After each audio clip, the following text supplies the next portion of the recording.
everyone. Thanks for tuning in to this week's news recap. Bolton Book claims that Trump told Treasury Secretary to go after Bitcoin. The Washington Examiner has a tidbit on an excerpt from John Bolton's new book, The Room Where It Happened, that involves Bitcoin. The publication reports that in May 2018, in a conversation about trade with China, President Trump told Treasury Secretary Steve Mnuchin that instead of negotiating trade, he should, quote, go after Bitcoin for fraud. Mnuchin's response was, if you don't want me on trade, fine, your economic team will execute whatever you want. Last July, Trump made his stance on Bitcoin known, tweeting, I'm not a fan of Bitcoin and other cryptocurrencies which are not money and whose value is highly volatile and based on thin air. Next line. JPMorgan Chase on Bitcoin. Passed its first stress test, but no safe haven. In a note to investor clients, JPMorgan Chase analysts said that Bitcoin is not uncorrelated to traditional investments such as stocks. They observed, quote, Bitcoin saw severe drops in liquidity around the peak of the crisis in March, but that disruption was cured much faster than other asset classes. They conclude that cryptocurrencies passed their first stress test at this time. However, they made this caveat. Quote, there is little evidence that Bitcoin and others served as a safe haven, i.e. digital gold. Rather, its value appears to have been highly correlated with risky assets like equities. This all likely points to the continued survival of the asset class, but likely still more as a vehicle for speculation than as a medium of exchange or store of value. Next headline. Consensus CodeFi to launch Ethereum 2.0 staking service. Consensus CodeFi announced an Ethereum 2.0 staking as a service pilot with Binance, Huobi, Matrixport, Crypto.com, which is a sponsor of my shows, Dharma Capital, and Trustology as participants. The target market for the staking API will be large exchanges, wallet providers, custodians, and crypto hedge funds, who can use this as a white label service. Stefan Kulikin, president and CFO of Ether Capital Corporation, tweeted that Ether is, quote, about to become a yielding instrument with annual returns of up to 20%. He further elaborated in a tweet storm, quote, Warren Buffett famously said he'd prefer all the farmland in the U.S. instead of all the gold in the world. Why? Farmland is a productive asset on which you can earn cash flow.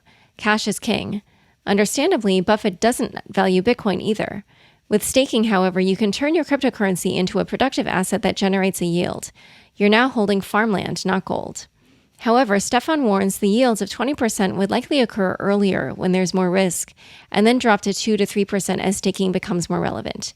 He concludes, with staking as blockchain's answer to a yield instrument, it's just a matter of time before staking networks like Ethereum get the attention they deserve from traditional finance. Next headline. Reddit holds an Ethereum scaling bake-off. Reddit and the Etherum Foundation are inviting Ethereum scaling projects to show how their scaling solution can be used to bring Reddit's community points to mainnet. First to support the hundreds of thousands of users of community points, and then later to scale to all of Reddit's 430 million monthly users. They'd like for projects to share their demo in the comments of the post by July 31st, as long as they meet certain requirements around scaling, decentralization, usability, interoperability, and security. Next headline. Quadriga downfall due to fraud, says Ontario Securities Commission. The Ontario Securities Regulator took the unusual step of publishing the findings of its investigation into the collapse of Canadian cryptocurrency exchange Quadriga CX, saying that it, quote, resulted from a fraud committed by Quadriga's co-founder and CEO Gerald Cotton. The 10-part report details how, by the time it ceased operating, Quadriga owed 76,000 clients $215 million in assets, but only $46 million was recovered to pay out. For a securities regulator report, it's a riveting read, showing how Quadriga did not store clients' crypto assets specifically for them, nor did it store them in secure offline multi-sig wallets as Cotton claimed. Instead, most assets were held in hot wallets and placed on other crypto asset trading platforms.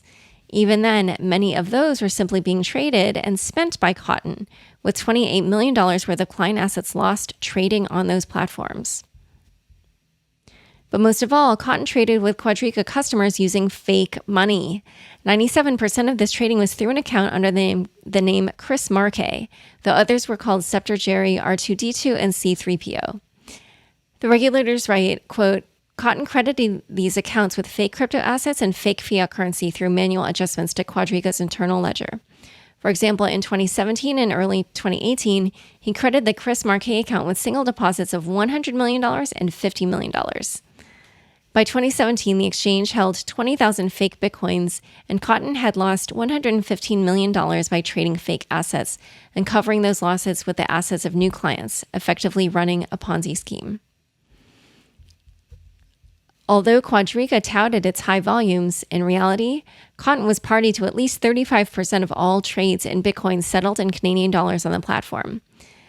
Plus, he also siphoned $24 million of client funds to himself and his fiancée. In case you missed it, be sure to check out the interview I did with Vanity Fair writer Nathaniel Rich on the downfall of this exchange for the magazine. Next headline. Former CFTC chairman publishes argument that XRP is not a security. Christopher Giancarlo, aka Crypto Dad, who is now senior counsel at the New York law firm Wilkie Farr & Gallagher, co-authored with a Wilkie colleague a paper titled Cryptocurrencies and U.S. Securities Law, Beyond Bitcoin and Ether. It argues point by point that the cryptocurrency XRP, previously known as Ripples, does not qualify as a security according to the 4 prongs of the Howey test. However, Ripple, the company, which owns the vast majority of XRP, is a client of Wilkie Farr & Gallagher, and the paper, quote, relied on certain factual information provided by Ripple in the preparation of this article. Next headline. Bancor vulnerability highlights issues with ERC-27 tokens. Bancor found a vulnerability in its latest smart contracts deployed on Tuesday, putting $450,000 worth of user funds at risk. Though they were able to white hat migrate the funds to a safe wallet, blockchain engineer David Mihal pointed out that the issue stems from a fundamental design flaw with ERC-20 tokens, since he says, quote, the user makes one transaction to allow the dApp to access their tokens and another to run the transaction. Due to current gas prices, many people just enable limitless transactions so as to do the call approve just once. As he says, but now you've given unlimited control of your funds to another contract. However, he notes the ERC-777 token standard makes it so that the recipient can never access more tokens than the user sent. The drawback, of course, is that ERC-777 tokens are vulnerable to re-entrancy attacks, which is what happened with LendFMe.